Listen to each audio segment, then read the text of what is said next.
potential for foot dysfunction, right? Whether this is me examining it because they have actual foot or ankle pain, Achilles pain, shin splints, or if they're coming in, they have knee issues, hip issues, and I'm just looking at the foot as part of my examination process. But functionally, there's a handful of things here that we're going to want to do. The first one that I want to look at, we can get kind of a generalized picture of where things are resting in space, right? Seeing if one foot is more flattened than the other, seeing if one has a higher arch, seeing if one foot is externally rotated, etc.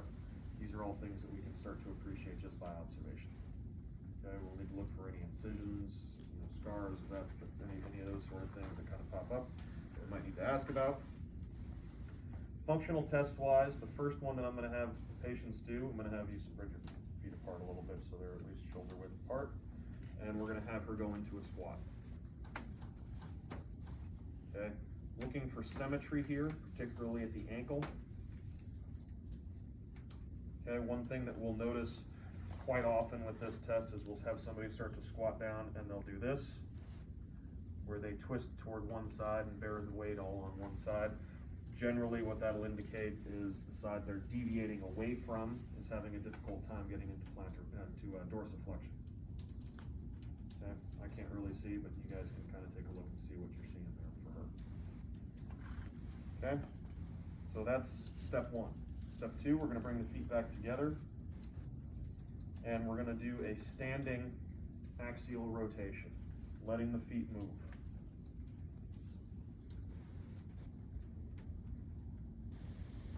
If I need to, I'm going to overpress her into these. Make sure we get these movements, right? Now this is passive inversion and eversion, right? This force comes down from above.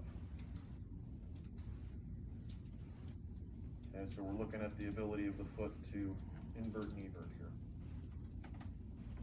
What we'll see, with this as a functional test, we'll see this a lot, where you might have somebody that looks like they move really well to one side and doesn't look like they move very well to the other side. There's really three areas in the lower quadrant that will work with that particular movement. So sacroiliac joints, tib-fib joints, and the foot. That's really where most of those motions will occur. So if we have somebody that says, go ahead and turn to the side, it looks maybe a little touch tight there, go to the right side for me. Yeah, comparatively, she's much stiffer turning to the left. So I have three general regions that I'd be looking at as potential problem areas that won't allow that movement. Sacroiliac joints, tib-fib joints, and the feet. Right? So we should be able to start eliciting where these problems might come from. Let's have you spin around this way toward me. The last one that I like to do here is more of an active movement. We're going to have her lift her heels up, come up on her toes. Okay, and what we should see is the heels should kind of wink in toward each other. Right? They should invert with this.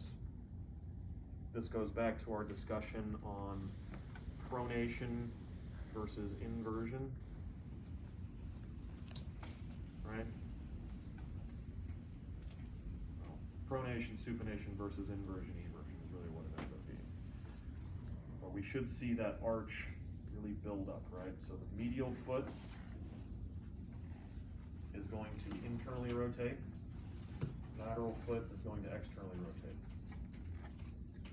All right, so if I'm looking at her right leg here, as she comes up, the medial foot will internally rotate, lateral foot will externally rotate.